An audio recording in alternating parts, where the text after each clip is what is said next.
അപ്പം chocolate cake പണ്ടൊക്കെ ഒരു ചോക്ലേറ്റ് കേക്ക് എന്ന് പറഞ്ഞിട്ടുണ്ടെങ്കിൽ അതൊരു വലിയ സംഭവം. അതെങ്ങനെയാണ് ഉണ്ടാക്കേണ്ടതെന്നൊന്നും അറിയില്ല. ഇപ്പോൾ എല്ലാം റെഡിമെയ്ഡ്. കപ്പ് എടുക്കുക, അതിലേക്ക് പാക്കറ്റ് പൊട്ടിച്ചൊഴിക്കുക, 20 സെക്കൻഡ് വെക്കുക, 50 സെക്കൻഡ് വെക്കുക. അതിനകത്ത് എഴുതിയിട്ടുണ്ട് കറക്റ്റ്.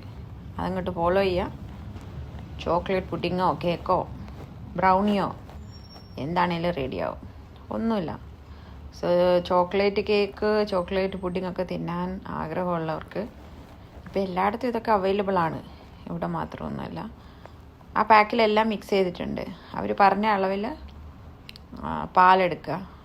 ഈ ഒരു പിന്നെ എക്സാക്റ്റ് എമൗണ്ട് ഒന്നും എടുക്കേണ്ട ആവശ്യമൊന്നുമില്ല. ചോക്ലേറ്റ് കേക്ക് ഉണ്ടാകുമ്പോൾ ഉണ്ടാകുന്നൊരു സെമി തിക്ക് ലിക്വിഡ് അങ്ങോട്ട് ഉണ്ടാക്കിയാൽ മതി. ഞാനങ്ങനെ ഒരിക്കലും അളവൊന്നും നോക്കലൊന്നുമില്ല.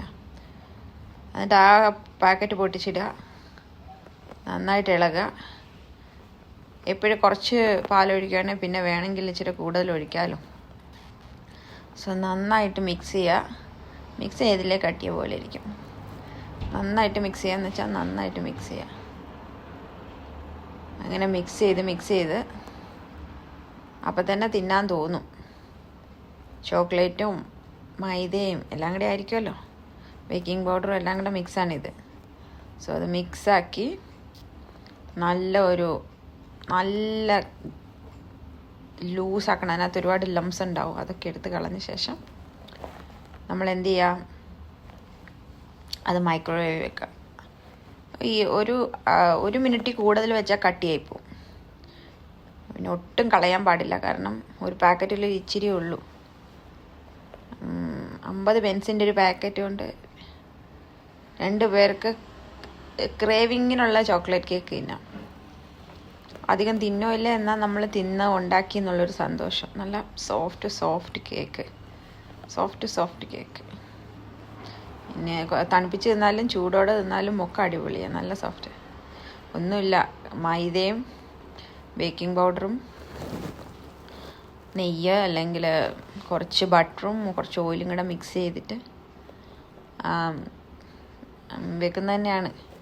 പിന്നെ ഇങ്ങനെ റെഡിമെയ്ഡ് കിട്ടുന്നതുകൊണ്ട് നമ്മൾ മെഷർമെൻ്റ് ഒന്നും എടുക്കണ്ട.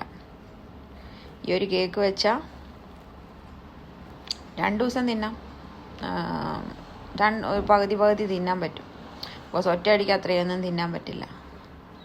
നാട്ടിലാണേ തിന്നേനെ, ഒന്നല്ല വേണേ 2 എണ്ണം ഒരുമിച്ച് തിന്നേനെ. ഇവിടെ പറ്റില്ല. കാരണം ഇവിടെ പ്രത്യേകിച്ച് അങ്ങനെ പണികളൊന്നും ഇല്ലല്ലോ. ദേഹാണെങ്കിൽ പണി ഒരുപാട് എടുത്തു കഴിയുമ്പോഴാണ് എല്ലാം ഡൈജസ്റ്റ് ആയിപ്പോവും. അങ്ങനെ കുറേ നാളായി ചോക്ലേറ്റ് കേക്ക് ഉണ്ടാക്കണമെന്ന് വിചാരിക്കുന്നു. അങ്ങനെയാ ചോക്ലേറ്റ് കേക്കെന്ന് പറയത്തില്ല, ചോക്ലേറ്റ് പുഡിംഗ് എന്നാണ് അത് എഴുതിയിരിക്കുന്നത്. പുഡിങ്ങും കിഡിങ്ങും ഒന്നും ആയിട്ടില്ല. ജസ്റ്റ് സ്പഞ്ച് കേക്ക് പോലെ കേക്ക്. അതിനകത്ത് ഇനി ചോക്ലേറ്റ് നന്നായിട്ട് മെൽറ്റ് ചെയ്തിട്ട് ഡാർക്ക് ചോക്ലേറ്റ് ഒഴിച്ചാൽ അങ്ങനെയൊക്കെ ആവും. അപ്പോൾ ബൈ.